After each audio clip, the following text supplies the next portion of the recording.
के तिमीहरूले मेरो भिडियोको थ्रुबाट लन्डन घुम्छु भनेर सोचेको थियौ? Hi guys, this is Gauri. अनि आजको बिहानीको सुरुवात गरौँ। गुड मर्निङ क्याटलाई भनेर पालो पालो सिट छानेर आफ्नो सिटमा बसिहाल तिमीहरू। आज म लानेवाला छु तिमीहरूलाई माछाको दुनियाँमा, विच इज लन्डनको one of the famous visiting spot. आजको वेदर चाहिँ एज एक्सपेक्टेड रेनी छ, विच इज लन्डनको युज टु थिङ। अनि त्यहाँबाट we waiting for our train. लन्डनको जिन्दगी चाहिँ ट्रेन स्टेसन ट्राभल गर्दा गर्दै बित्छ जस्तो लाग्छ मलाई कहिलेकाहीँ। हामी यहाँ वाटरलू स्टेसन पुग्यौँ, त्यहाँबाट we are taking another train for our spot. हामी जाँदैछौँ लन्डनको सी एक्वारियम। त्योभन्दा अगाडि we are taking our morning breakfast, maybe porridge and hash browns. यहाँ आएपछि hash browns has been my favorite. It's a rainy weather as you can see. अनि हामी पुग्दैछौँ on the way to लन्डनको sea aquarium. आज चाहिँ स्कुलको बच्चाहरूलाई पनि यो एक्वारियम हेराउन लिएर आउनु भएको रहेछ। Look at the entrance guys. I am so excited. म सबैभन्दा यहाँनिर एक्साइटेड भएको भनेको निमो फिशको लागि हो।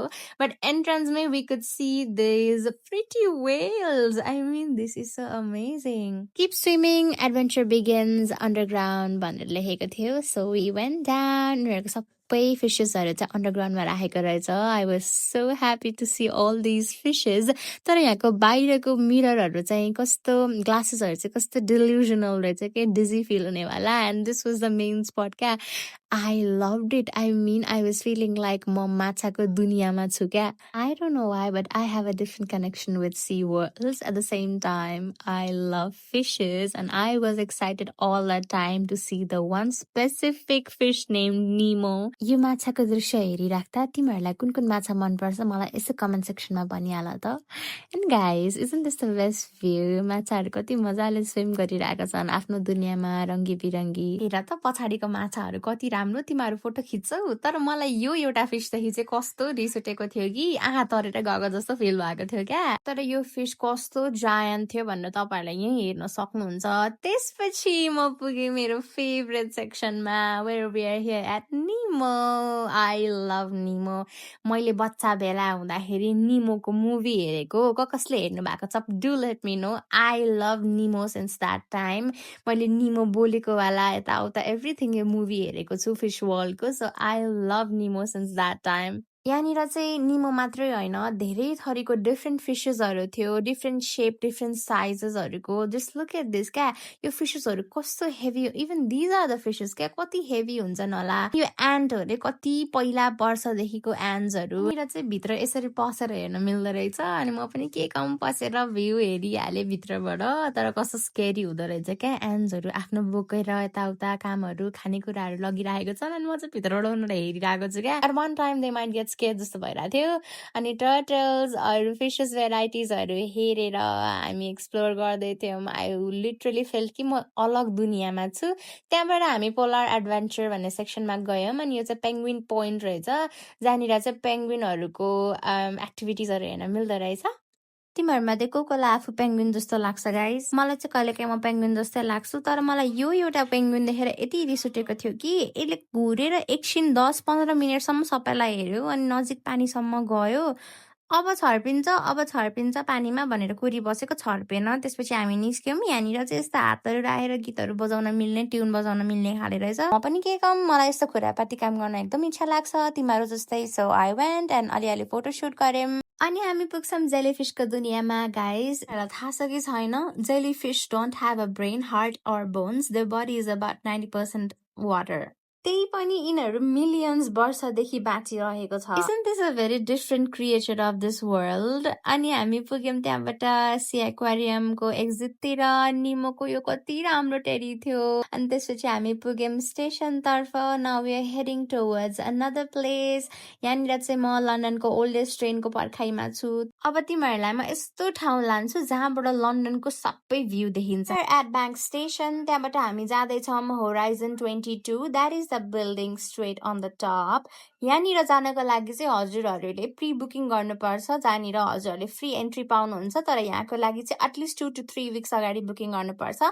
मैले मेरो बुकिङ गरिसकेको थिएँ टाइमिङ अनुसार। Horizon 22 is located on the 58th floor. यो वेदर चाहिँ आज खासै सनी राम्रो थिएन तर यहाँ माथिबाट चाहिँ हामीले अस्ति लन्डन आईबाट देखेको जसरी सबै एन्टायर भ्यू देख्छौँ क्या यति माथि आएपछि फोटो त पक्कै खिच्छौ तिमीहरूले मेरो पालो पहिला फोटो खिचिदेऊ अनि म तिमीहरूको खिचिदिन्छु आज चाहिँ केही खुवाउन लादिन भनेर सोचेको होला पहिला सुरु राम्रो फोटो खिचिदेऊ अनि म यस्तो मिठो सालड खान लान्छु यो सालड पोइन्टमा चाहिँ हामीहरूले आफै कस्टमाइज गर्न मिल्दो रहेछ अनि आजको दिन कफी त छुट्टाउनै भएन कफीले नै होल डे एनर्जेटिक बनाउँछ हामीलाई यहाँ आउँछ मेरो कफी त्यसपछि लन्डनको बाटो सडक एक्सप्लोर गर्दै स्टेसनहरू क्रस गर्दै हामी जाँदैछौँ आज बकिङहाम प्यालेस यहाँको मेन पार्ट चाहिँ युके को राजा र रानीको अफिसियल लन्डन रेसिडेन्स हो यो प्यालेसमा 775 वटा रुम छन् रे अनि यहाँ स्टेट इभेन्ट्स रोयल सेरेमनिज र गेस्टहरूलाई वेलकम गर्छन् रे फन फ्याक्ट सबैले हेर्न आउने फेमस कुरा चाहिँ चेन्जिङ अफ द गार्ड हो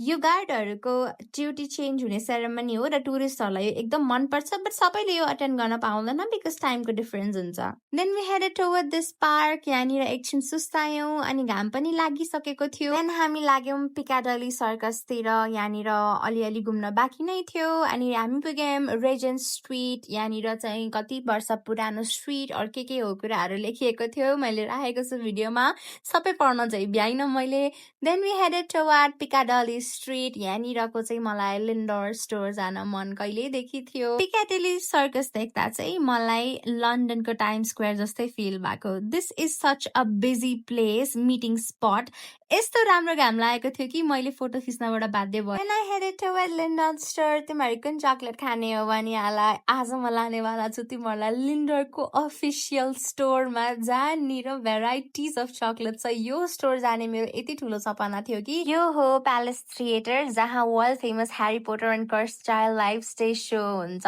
अनि त्यसपछि हामी पुग्यौँ आउटर नेट चाहिँ एउटा इल्युजन काइन्ड अफ प्लेस हो this is free of cost तपाईँहरू आएको बेला पनि जानु होला यहाँ चाहिँ भुइँमै बसेर मान्छेहरू मजाले यो भ्यूहरू हेर्छन् it's like a 3D show मेरो आउने लिस्टमा यो पनि थियो सो मैले यो पनि भिजिट गरिहालेँ एकछिनसम्म बसे यस्तो आनन्द आयो नि यो भुइँमा सुतेरै हेर्न पनि यति मजा आएको मलाई साँच्चै भन्ने हो भने लन्डन फोटो र भिडियोमा मात्र राम्रो देखिँदैन आफै आएर हेर्दा झन् अर्कै फिल हुन्छ यहाँ हिस्ट्री पनि छ मोडर्न सिटी पनि छ एउटै दिनमा रोयल प्यालेस हेर्न मिल्छ अनि अर्को घन्टामा स्काई स्क्रैपरबाट पुरै सिटी हेर्न मिल्छ trust me London is a city that leaves you with unforgettable memories and I have my own पछि we're going to train station tap गरेर हामी ट्रेनतिर लाग्यौँ क्यानरी वार्फ हेर्दै फेरि हामी लाग्दैछौँ एउटा यस्तो राम्रो स्पट जहाँनिर हामीले एकदम राम्रो सनसेट भ्यू देख्छौँ ठाउँको नाम चाहिँ कटिसार्क हो पहिला एकदम फेमस सेलिङ सिप एकदम राम्रो सिम्बल भएर प्रिजर्भ गरिएको छ लुक एट द भ्यू